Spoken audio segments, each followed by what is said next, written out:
자, 이제 무거운 얘기. 세무조사. 이건 뭐 툭하면 연예인들, 뭐 기획세무조사 이런 거 툭툭 튀어나오죠. 이런 것들이 튀어나오면서 지금 저기 2019년도 자료지만 기업 세무조사 줄인다더니 매출 큰 기업들 크다. 세무조사가 1년 새 9천억 증가, 세무조사 급증 이렇게 나오죠. 제가 청주가 고향이라고 그랬죠. 청주에 하이닉스 공장이 있습니다. 오래되죠. 그래서 그 후배가 이제 시의원 의장 아들이 있거든요. 제 아들인데 그 친구하고 이제 이런저런 얘기 나누다가 이번에 지선 전에 어머니가 이제 시의장으로 나가셨어요. 그래서 그분이 되셨어요, 지금. 그분이 이제 얘기하면서 청주시에 한 해 세수가 거치는 거에 플러스 하이닉스라는 기업 하나 때문에 그 세금이 1조 9천억이 더 거칩니다. 얘기하면. 어마어마하죠. 그러니까 청주시에서는 시의원들이 예산을 쓰는 거는 시의원들이 가장 고난이 셉니다. 이분들이 우리가 이거를 청주시 발전을 위해서 잘 써야 된다. 그렇게 하는데, 그럼 국세청에서 왜 저렇게 세무조사를 강도 높게 할까? 변화가 있었습니다. 그 국세청의 공무원분들은 세무조사를 나가면 부담을 합니다. 첫 번째는 그 기업의 세무조사를 타켓으로 해서 정기조사가 됐든 비정기조사가 됐든 세무조사를 나가면 여기 추정을 해서 여기는 우리가 미리 사전에 조사해 봤더니 이번 세무조사를 통해서 세금을 10억을 부과해야 되겠다라는 그 목표 금액을 딱 갖고 나갑니다. 근데 거기에 대해서 세무조사 대응을 잘하면 그 금액이 줄어드는 거예요. 그래서 예전에는 목표를 이렇게 해서 10억을 세금을 걷어야지 하고 나갔는데 어휴 대표가 워낙 잘해놨어요. 제 얘기할게요. 그래서 제가 제 법인의 2023년에 세무조사를 국세청 사국에서 세게 받았어요. 혼자 4개월부터. 투자를 한 26억 받고 매출은 안 올렸지만 이제 뭐 이런 회계 처리 이런 거에 대해서 너 뭔가 있는 것 같아. 라고 타겟 조사가 나왔어요. 타겟 조사가 나왔는데 혼자 받았는데 물론 이제 그 필요한 분들한테 이제 원포인트 도움도 받았고 저는 4개월 동안 혼자 받으면서 최종적으로 세금 그 1200만 원, 1400만 원 받고 부과되고 끝났어요. 대응을 잘해가지고. 근데 대응이 그때 가서 잘하는 건 의미 없어요. 사전에 잘 해놓으셔야 돼요. 안 그러면 세금 팍팍 받는 거예요. 여기에서 공무원분들은 나왔을 때 그 목표 금액을 갖고 나온다고 그랬잖아요. 그 목표 금액에 미달하고 세무조사를 잘못했어. 이분은 인사고과에 영향을 받습니다. 인사고과에. 근데 이 인사고과에 영향 받는 거를 어, 문재인 정부 때인가 윤석열 정부 때인가 언젠가부터 이게 자꾸 세수가 덜 거치고 그러니까 윤석열 정부 때 세수 엄청 줄어들었거든요. 그러니까 그 세무 공무원들한테 나가서 세금을 걷어들여서 혹시 실패하더라도 그리고 또 이게 세금을 과하게 부과하면 반드시 그 법인에서 가만히 있지 않습니다. 변호사와 국세청 출신 그 세무조사 대응을 하는 분들을 데리고 이거 불복하겠습니다. 그래서 법원으로 가져가요. 그 싸워가지고 이기는 케이스도 되게 많습니다. 이기면은 예전에는 공무원들이 고가에 다 영향을 받았어요. 근데 어느 순간부터 한 5년 전부터인가? 자, 지금부터는 그 세금을 못 걷더라도 끝까지 끌고 가서 재판에서 지더라도 대법원 판례에서 지더라도 당신들한테 인사고과의 영향을 안 줄 테니 싹 걷어들여. 이게 기조가 바뀌었습니다. 두 번째, 생각해보세요. 세금은 부과되고 나면 나중에 낼게요 있습니까? 불복을 하더라도 일단 먼저 세금 납부해야 돼요. 기한 내에 납부하시면 뭐가 붙죠? 과세세가 계속 붙죠? 네. 그러기 때문에 일단은 납부해놓고 우리 부당합니다라고 해서 판결을 가져가서 이기면 그때 돌려받는 거예요. 그러니까 재판으로 가져간다고 해서 그 세금을 안 내는 게 아닙니다. 일단 결정이 나면 일단 내고 난 다음에 재판을 통해서나 그 이의 신청을 통해서나 이게 잘못됐습니다. 근거를 다 해가지고 나중에 돌려받는 거지 안 내는 게 아닙니다. 그래서 세무조사 관련된 거는 그 이런 부분이 있기 때문에 정말 조심해야 되고 자, 그다음 페이지에서 볼게요. 국세청은 세무조사 대상을 선정할 때 크게 두 가지 경로를 활용한다. 정기선정. 정기선정은 몇 년에 한 번씩 할까요? 정기수사. 중소기업은 무조건 정기조사 몇 년에 한 번씩 돌아옵니다. 5년에 한 번씩. 근데, 나 5년 지났는데 한 번도 세무조사 나온 적 없는데, 예, 안 나올 수 있습니다. 그게 왜 안 나올까요? 여러분한테 세무조사 가가지고 별 뜯어낼 돈이 없으면 안 나요. 두 번째, 그 국세청 공무원들이 중소기업 수가 얼마나 많아요. 거기 다 일일이 세무조사 못 나가요. 그러니까 시스템을 통해서 딱 튀어 오르는 업체를 골라서 나가는데, 이때, 그러면 국세청 공무원 너무 싫죠. 그래서 4개월 동안 어마어마하게 시달렸거든요. 전화 오고, 서울청으로 들어와라, 뭐 추가 자료 제출해라, 뭐 어쩌고저쩌고 엄청 시달리는데, 이분들을 미워하거나 그렇게 아닌 게, 이분들은 공무원이시잖아요. 그럼 뭐에 의해서 세무사를 나갈까요? NTIS라는 국세청 대한민국 세금 관리 시스템이 있습니다. 전 세계에서 아마 가장 잘 돼 있는 거에 속할 겁니다. 그래서 여기서 자동으로 다 데이터를 보다가 툭 튀는 거를 나가는 거예요. 여기 작년 대비 법인세가 갑자기 이렇게 줄어들었다고? 매출액은 똑같은데? 또는 여기 갑자기 매출이 크게 올랐다? 뭐가 됐든 그 튀는 곳에 시스템에 의해서 여기를 나가라. 여기를 검토해가지고 나가라. 하면 제 공무원분들은 시스템이 컴퓨터가 AI가 시키니까 나오는 겁니다. 그 일을 수행하도록. 그래서 그분들 미워하지 마세요. 네. 이렇게 나가는데 정기 선정이 있고 선정 주기가 있는데 자, 그 세무 신고에 대한 국세청 고발 제도 있잖아요. 그죠? 그러니까 그 고발은 어디서 일어날까요? 그러니까 예를 들어서 저는 뭐 재무제표도 볼 수도 있고 뭐도 볼 수 있고 뭐 이거 문제점 있는 거를 여러분들과는 많이 할 수 있어요. 그래서 제가 이분의 법인을 살펴봤어요. 근데 가지금이 계속 안 갚고 쌓이고 이자도 안 내고 있네? 가지급금 법인에서 빌려온 돈이라고 했죠. 그러면 인정이자 4.6% 이자를 내가 매달 내야 됩니다. 아니면 1년에 한 번씩 내든지, 안 내면 이 4.6%의 이자가 올해 1,000만 원이 됐다. 그러면 이게 넘어가서 1,000만 원 플러스의 4.6% 복리로 쌓입니다. 이거 무서운 겁니다, 복리. 그래서, 이분이 가지금 안 내게 해서 있어. 버티고 있어. 내가 알았어. 여기 조사해 주세요. 라고 한다고 안 나가요. 네. 제가 말씀드린 것처럼 첫 번째는 시스템에 의해서 나가고 두 번째는 내부 고발자. 우리 회사에서 이거를 관리 담당한 사람이 불만이 생겼어. 그러다 나가면서 에이, 대표이사 한번 용어봐라. 자료가 있어야 된다. 근거 자료가. 세 번째, 우리는 그렇게 안없이 직원도 관리도 했고 잘했는데 나하고 거래를 하는 거래처. 그래서 세무조사가 벌어졌어요. 그럼 그 세무조사 벌어진 그 거래처 기업하고 거래가 있는 곳에 타고 넘어온 경우가 있습니다. 그거는 액수에 따라서 달라요. 그 세무조사 벌어지면 액수에 따라서 그냥 법인만 조사하는 케이스가 있고 법인과 대표 가족, 세금 좀 탈세액이 좀 크게 보인다 그러면 직원까지 계산 다 내줘요. 그리고 난 다음에 여기서 거래하는 거래법인까지 타고 넘어요. 그래서 절대로 거래처들이 무자료 거래해달라거나, 우리 이번에 법인세 신고하고 뭐 해야 되는데, 계산서가 부족해. 그래서 예전에는 그런 게 정말 흔하게 종이 계산서 있을 때, 지금 전자계산서를 많이 하잖아요. 그때는 이게 무자료 거래가 엄청 심했습니다. 이게 잘 잡아내기도 쉽지가 않아요. 지금은 절대 그러시면 안 됩니다. 그러니까 그런 잘못된 일이 발생했을 때, 그럴 때 세무조사가 세 번째 들어오게 됩니다.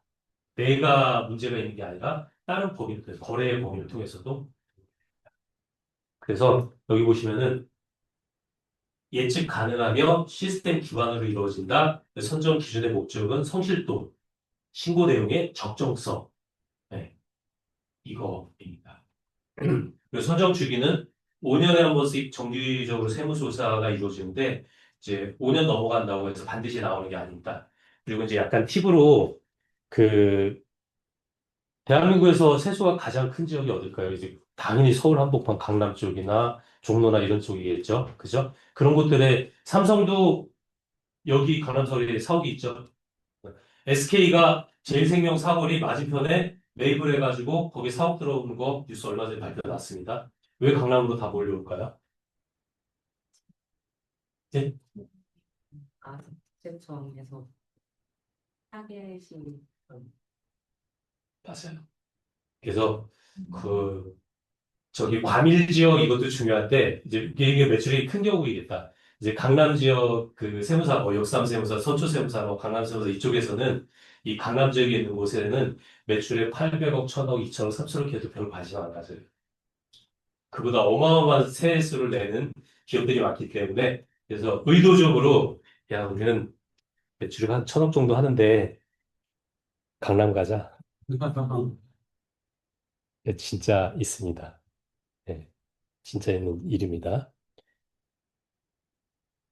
자, 그 다음에 여기 나오죠. 정기 선정은 국세청의 전산 시스템에 의해서 돌아가는데 TIS 이제 앞에 N자 붙어서 NTIS라고 하는데 분석해서 동종업계 대비 현저히 낮은 소득률을 보이거나 동종업계 기준이 되게 중요합니다.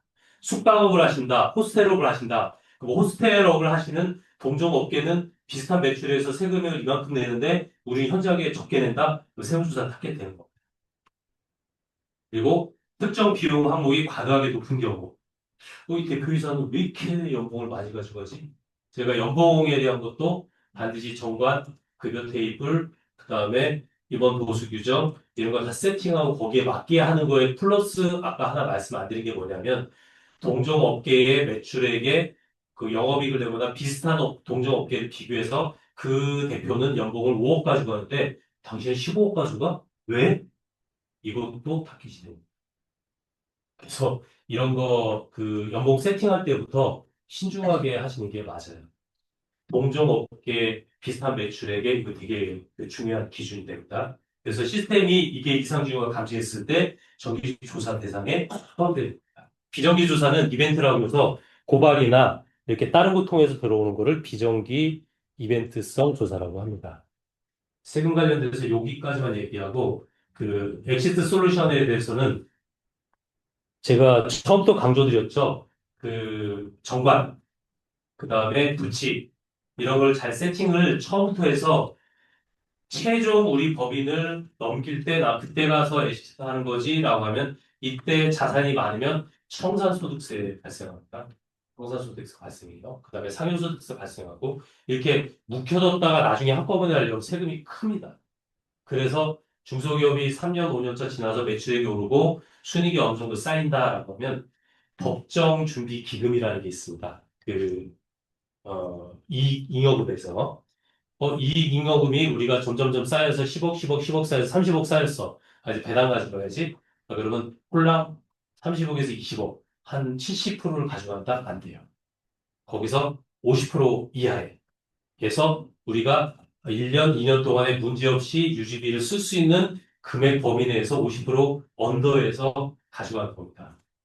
네, 그래서 이런 부분들은 그래서 정기적으로 배당을 가져가는 건데 그래서 가족법인을 활용하라고 하는 거고 가족법인을 활용하면 우리 자녀, 배우자 이렇게 배당을 주고 연봉을 가져가도록 한다는 의미는 어떤 의미도 있냐면 소득 분산의 효과 때문에 그런 거예요. 소득 분산. 만약에 배우자도 안 들어가 있고 자녀도 안 들어가 있어요. 1인 주주로 내가 100%예요. 매출이 계속 올라가요. 내가 연봉도 많이 가져가고 배당을 가져가게 되면 무조건 세금 세죠. 금액이 크니까. 그러니까 소득 분산이라는 거는 그래서 배우자, 자녀 2명 다 각각 지분을 적정하게 나눠주고서 이렇게 분산해서 가져가면 총합은 10억을 가져가더라도 아버지 5억 가져가고 배우자 3억 가져가고 자녀 2명한테 1억 1억 가져가도록 하면 이게 소득 분산 효과라는 걸 말하는 거예요. 그거나 그리고 자녀들한테는 무조건 이제 세금이 많이 안 나오는 금액이 있어요. 2천만 원 아래로 배당을 해준 겁니다. 1,850만 원, 요 정도 선에서. 매년 배당을 1,850만 원씩, 뭐, 예를 들어서, 미취학 아동이 있다. 뭐 아니면 취약 아동이 있다라고 했을 때, 매년 그거를, 1,500만 원씩 3년 동안, 5년 동안, 8년 동안 계속 그 자녀 앞으로 통장에 쌓아뒀다고 생각해 보세요. 이게 적지 않은 금액이거든요. 한꺼번에 증여로 주는 것보다 이렇게 배당 전략으로 가져가는 게 더 중요하다.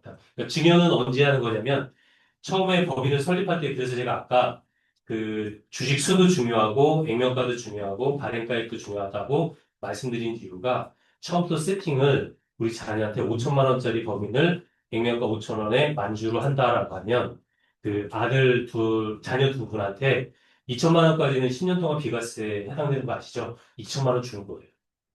그렇죠? 앞으로 10년 동안은 2천만 원 더 못 주죠? 배당으로 줘. 배당으로. 그러니까 지분을 갖고 있어야만 배당을 가져갈 수 있습니다. 배당은 1년에 두 번 할 수 있습니다. 정기 배당이 있고, 정기 배당이 있고, 갑자기 비정기 배당이 이제 있는데 두 가지가 있는데, 정기 배당은 법인 결산 3월에 끝나고 법인세까지 다 납부하고 난 다음에 그 주주총회라는 걸 해야 됩니다. 그리고 주주총회를 한 거는 의사록이라든지 이사회록이라든지 이건 다 남기죠. 자, 세무조사가 나간다. 그럼 세무조사가 어느 법인 사무실을 딱 나갈 때 보통은 갑자기 들이닥치지 않습니다. 그런 거는 막 그냥 대기업이라든지 정말 횡령사건이 클 때만 갑자기 나가는 거고 보통은 사전에 통보를 해요. 우리 세무조사 나갈 겁니다. 통보를 해요. 준비를 해야죠. 나오면은 제일 먼저 요구하는 게 이제 가장 먼저 요구하는 게 두 가지. 하나, 정관. 두 번째, 세무조정 계산서. 이 두 가지를 요구합니다. 자, 제가 그 표준재무제표가 있고 재무제표가 있고 세무조정계산서가 있어요. 세무조정계산서가 세 가지가 있는데 어, 우리 회사 거 세무조정계산서 책장 갖고 왔는데 그 세 가지가 있는데 표준재무제표는 홈택스 들어가면 언제든지 발급받을 수 있는 거예요. 재무제표는 이제 1년에 한 번 결산이 끝나고 나면 세무사 사무실에 달라고 하면 PDF 파일이든지 엑셀 파일로 받을 수 있어요. 세무조정계산서는 거기에는 뭐까지 들어가 있냐면 우리 비용 처리한 거, 감가상각된 거, 주주명부, 주주의 변동 내역서 모든 것들이 다 들어가서 그게 법인결산 끝나고 나면 그 사무실로 책자로 택배로 보내오죠. 그거를 세무조정계산서라고 해요. 여기에 모든 것들이 다 들어가 있어요. 그러다 보니 세무조사 나오면 두 가지. 하나 첫 번째 정관, 그다음에 세무조정 계산서. 정관 왜 달라고 할까요? 정관에 있는 걸 했는지 없는 걸 했는지 보기 위해서. 그것 때문에 정관을 달라고 하는 겁니다. 그래서 정관이 계속 중요하다고 처음부터 말씀드리는 거예요. 그래서 엑시트하는 거든지 배당 가지고 하는 거든지 배당도 차등 배당이 있고 균등 배당이 있고 여러 가지가 있습니다. 균등 배당은 자기가 갖고 있는 지분 비율대로 가져가는 거를 균등배당이라고 하고 차등배당은 야 이번에 아버지 내가 고생 많이 했으니까 니들 둘은 이번에 안 줄 거야. 엄마하고 나만 가져갈 거야. 이게 차등해서 가져간다는 거를 차등배당이라고 해요. 이거를 조정을 할 수가 있습니다. 그런 식으로. 아니면은 제 자녀한테 좀 뭔가 몰아줘야 될 필요가 있다. 부모는 안 가져가고 자녀한테 준다든지 이런 것들을 차등배당이라고 합니다.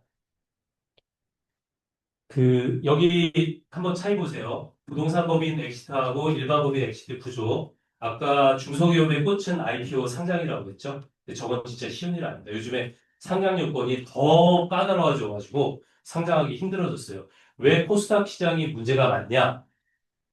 이게 문재인 정부 때 기술 특례 상장을 많이 해줬어요. 매출이 없는데도 불구하고 기술이 특별히 있다든지 뭔가 특허 원천 기술이 있어가지고 야 니네는 아직 매출은 안 냈지만 니들 보니까 투자금이 많이 필요할 것 같아. 근데 이 정도 상태에서 투자받기 쉽지 않지. 그리고 우리가 기술 특례 상장이라는 심사를 거쳐가지고 니들은 매출액이 없어도 상장할 수 있도록 해줄게. 라고 한 기술 특례 상장을 어마어마하게 많이 받은 것들이 올해 조정을 받아서 이게 다 땡전주가 됐어요. 매출을 못 올리니까. 100원짜리, 300원짜리, 뭐 1000원짜리, 뭐 2000원짜리 것들. 이게 이번에 289개 업체인가 한 번에 다 퇴출됩니다. 수당 시장에서. 이건 어려운 거예요. 그래서 사실은 이제 그 다음 어려운 게 M&A. 그래서 일반 법인에서 하고 부동산 법인에서 부동산 법인도 물론 상장할 수 있죠. 매출액이 크고 뭐 이렇게 그룹 규모로 할 수 있다고 하면. 근데 일반적으로 여러분들이 하시는 운영 규모에서는 IPO 상장 빼고 나머지는 다 엑시트 할 수 있다고 보면 됩니다. 예, 그렇게 보면 됩니다. 자, 우리 드라마, 뭐 OTT 정말 재밌는 거 많잖아요. 근데 앞부분에서 진짜 재밌어요. 1화, 2화, 3화, 4화 진짜 재밌어서 꼬박꼬박 챙겨봤는데 갑자기 12화가 보통이다 보니까 한 9화쯤 갈 때부터 뭔가 흐지부지하고 결말이 이상하고 말도 안 되는 맥락으로 이야기가 흘러가고 막 그래요. 그러면 짜증나죠. 그죠? 시작과 결말이 다를 때 처음에는 정말 재밌게 봤는데 그래서 이런 말이 있습니다. 좋은 회사는 주식으로 팔고, 복잡한 회사는 쪼개서 분할로 팔고, 계속할 회사는 승계, 자녀, 가업 승계를 목표로 하고, 팔 수 없는 회사는 자산부터 빨리빨리 정리하는 게 맞다. 팔 수 없는 회사, 나는 누구한테 이거 팔거나 그럴 거 아니야. 물론 호스텔이나 이런 걸 팔 수 있죠. 예, 수익이 명확하니까. 그러면은 미처분 이익 잉여금이라는 거는 물통에 쌓이는 물하고 똑같습니다. 이게 찰랑찰랑 넘치게 절대 하지 마세요. 찰랑찰랑 넘치게 한다는 의미는 뭐냐면 법인세를 많이 낸다는 거예요. 그러니까 그러기 전에 빨리 빼고 해가지고 적정 수준으로 유지하는 거. 법정 준비금에서 조금 더해서 한 70% 정도, 65%에서 70% 정도 유지하는 게 적정 수준입니다. 그렇게 해서 일반적으로는 파는 게 아니라고 하면 매년 이런 것들을 고민하고 이익이 나기 시작하는 순간부터 이런 것들을 고민하고 해가시는 게 맞습니다. 그래서 법인이 됐든 부동산이 됐든 대표 오너의 목표가 나는 지고가만해서 매각할게. 아니면은 통제권 유지할래. 이 통제권 유지한다는 의미는 뭐냐면 이제 나 지분을 좀 넘겨서 투자를 받아야지. 그동안 돈 많이 벌었으니까 우리 회사 영업이익도 좋고 매출도 좋으니까 우리 회사에 투자해. 그래서 새로운 주주를 받는다고 했을 때 그, 그 얘기 들어보셨죠? 51% 지분은 무조건 소유해야 된다. 이게 이제 과점주주라고 하거든요. 또 과점주주는 51%가 맞을까요? 과점주주의 의미? 이거는 법인에서 내가 행사권을 남들보다 지분이 1%더 행사할 수 있는 권리가 있다는 의미예요. 근데 실제 과점주주는 51%가 아니라 50% 지분 플러스 한 주입니다. 이 한 주의 차이 가지고 저 사람하고 나하고 뭔가 의사가 대립되고 있어. 내가 한 주가 더 많아. 내가 저 사람보다 의결권이 더 센 겁니다. 그러면 50 플러스 한 주는 불안하죠. 그러면 법인 100% 지분에서 내가 통제권을 완전히 갖고 싶어. 그럼 그 통제권을 온전히 내가 1인 결정을 할 수 있는 주식 퍼센테이지는 66.7% 이상. 66.7% 이상 있으면 나 혼자 1인 의사로 다 의사결정을 할 수 있습니다. 하지만 상법상의 적법한 절차를 거쳐서. 그래서 이 통제권 유지라는 의미는 50% 플러스 한 주 또는 51% 이렇게 얘기하는데 이제 그것도 맞지만 과점주주고 그다음에 이제 더 확실한 걸로서 내가 이제 확실히 갖고 있어야지라고 하는 거는 67% 가지고 계시네요. 67%. 예. 전 사실은 50대 50%, 50대 50에 50%에 50% 지금 갖고 있는 공동대표나 이거를 가장 조심스럽게 생각해요. 네. 합의 안 되면 뭘 못해요. 합의가 안 되면 뭘 하기가 쉽지가 않아요. 근데 제가 아까 말씀드린 온라인 마케팅 한다는 회사, 그 회사 젊은 친구들인데 내가 컨설팅 다니고 만나고 하면서 뭐 그런 케이스 처음 봤어요. 젊은 친구들인데도 무조건 50대 50이거든요. 이익 생기면 뭐든지 50대 50로 가져가요. 그렇게 동업을 잘 유지하는 친구들 처음 봤어요. 그래서 그 친구들 만나서 두 가지 얘기했어요. 제가 부럽다. 두 번째는 야, 정말 존경스럽다. 나이 여부를 떠나서. 그게 쉬운 일이 아니잖아요. 솔직한 얘기로 결혼 생활에서 오래 지나면 부부끼리도 뭔가 원만한 합의되기가 쉽지가 않잖아요. 근데 돈이 걸려 있는 주식 회사의 문제는 더 그렇습니다. 그래서 세후연금을 최적화시킬 건지 가업을 지속할 건지 이거에 대해서 처음부터 설정을 하고 가는 거예요.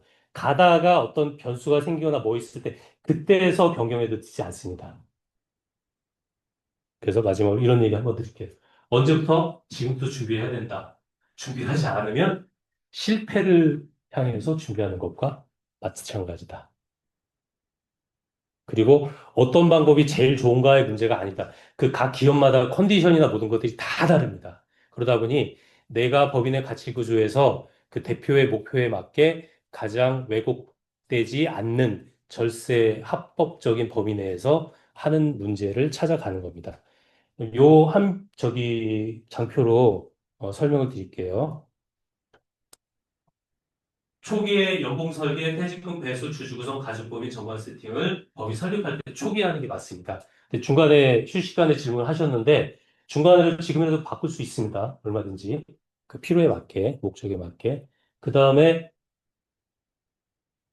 배당 전력은 3년 지나서부터 잉여금이 쌓이고 매출액이 충분히 생겨가지고 아이즈오리 배당 가져가면 되겠다라고 할 때부터 이때부터 매년 배당 전력을 가져가는 겁니다.